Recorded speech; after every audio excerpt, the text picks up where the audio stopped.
Hello guys! Good morning pala sa lahat ng mga bigatin dito or sa mga lahat ng mga subscribers ko dito. Maraming salamat po sa inyo. Tsaka advance Merry Christmas sa ating lahat guys.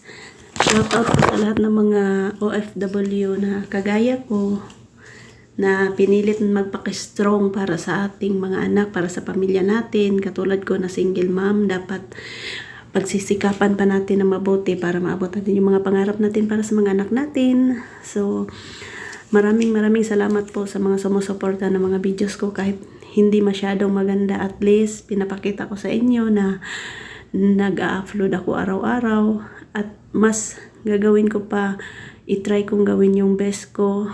At sana po supportahan nyo ako at isupport nyo ako dito, isubscribe nyo yung YouTube ko.